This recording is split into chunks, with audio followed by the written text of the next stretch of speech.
ప్రభువైన క్రీస్తు నామమున అందరికీ వందనములు. ఈరోజు మన వాక్యము, యేసు చెప్పెను, నేనే మార్గమును సత్యమును జీవమును, నా ద్వారానే తప్ప ఎవరునూ తండ్రి వద్దకు రాలేరు. యోహాను సువార్త 14వ అధ్యాయము 16వ వచనం. ఈ వాక్య ప్రకారము యేసు నేనే మార్గమును అని చెబుతున్నారు. చాలామంది ఈ మాట విని హై స్కూలుకు ఎన్నో మార్గాలు ఉన్నాయి కదా,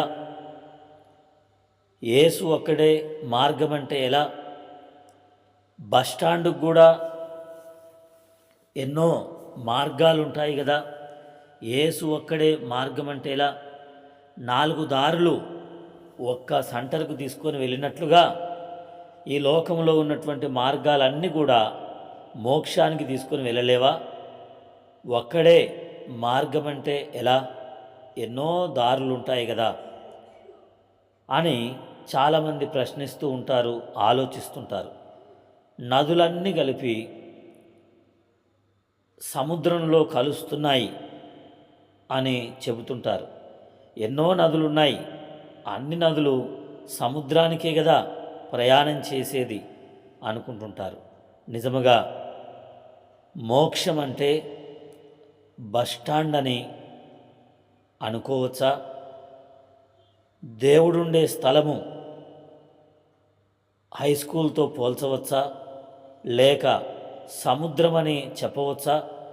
దేవుడు అంటే పరలోకము, ఉన్నతమైనటువంటి స్థలం, మహిమగల స్థలం. ఉదాహరణకు ఢిల్లీ వెళ్ళడానికి, బొంబాయి వెళ్ళడానికి ఆటో ఒక మార్గము.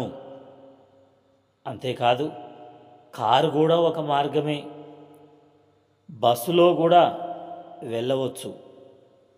ఇంకా రైలు మార్గములో కూడా బొంబాయి ఢిల్లీ వెళ్ళవచ్చు, విమానంలో కూడా వెళ్ళవచ్చు.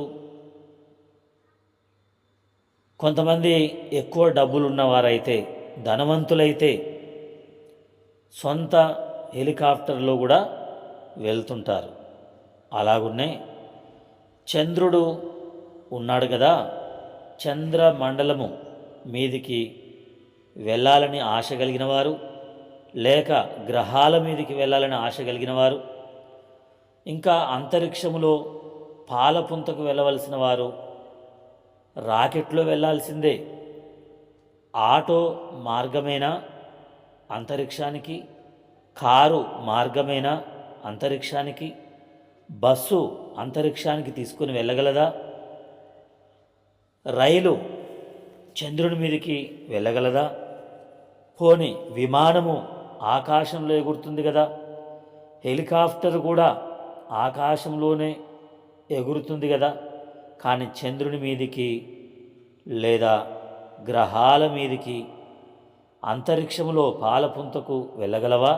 కానీ పరలోకానికి వెళ్ళడానికి ఇవేవైనా మార్గమని మనం చెప్పవచ్చా? పరలోకము నుండి దిగి వచ్చిన యేసు క్రీస్తు ప్రభువారు స్వయంగా చెప్పినటువంటి మాటలు. పరలోకం అనేది ఖచ్చితముగా ఉన్నది. నేను అక్కడి నుండి వచ్చాను, నేను అక్కడికి వెళ్తున్నాను, మరలా నేను అక్కడి నుండి తిరిగి వస్తాను మిమ్ములను అక్కడికి తీసుకొని వెళ్ళడానికి అని యేసు ప్రభువారు చెప్పారు. దానికి సూచనగా భూకంపాలు కలుగుతాయి, యుద్ధాలు, దేశం మీద దేశము యుద్ధాలు కలిగి ఉంటాయి. అంతేకాదు, రకరకాలైన తెలియని అర్థం కాని వ్యాధులు, ఆకస్మిక మరణాలు, ఇవన్నీ గుర్తులు.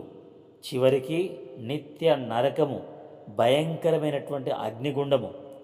ఆ అగ్నిగుండము మనం తప్పించుకోవడానికి యేసు ఒక్కడే మార్గము అని బైబిల్ గ్రంథములో యేసు ప్రభువారు సెలవిచ్చారు. ఆ నరకము తప్పించుకుంటేనే కానీ దేవుడుండే పరలోకము చేరలేం. అది తప్పించడానికే ప్రభువైన యేసుక్రీస్తు వారు ఈ లోకములో పాపము లేని జన్మమును జన్మించి పాపము లేని జీవితమును జీవించి మన పాపముల కొరకై కలువరి శిలువ మీద రక్తమును చిందించి మరణించి సమాధి చేయబడి మూడవ దినమున తిరిగి లేచినాడు. కాబట్టి నేను మాత్రమే మార్గము అని చెప్తున్నాడు.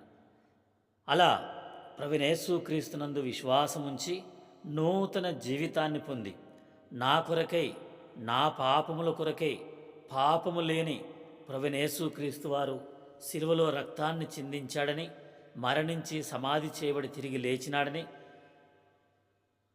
పూర్ణ హృదయముతో విశ్వాసముంచి ప్రార్థన చేసి నూతన జీవితాన్ని పొంది క్రీస్తు కొరకు సాక్షిగా ఎవరైతే ఉంటారో వారిని పరలోకానికి చేర్చడానికి యేసు మాత్రమే మార్గమై ఉన్నాడు.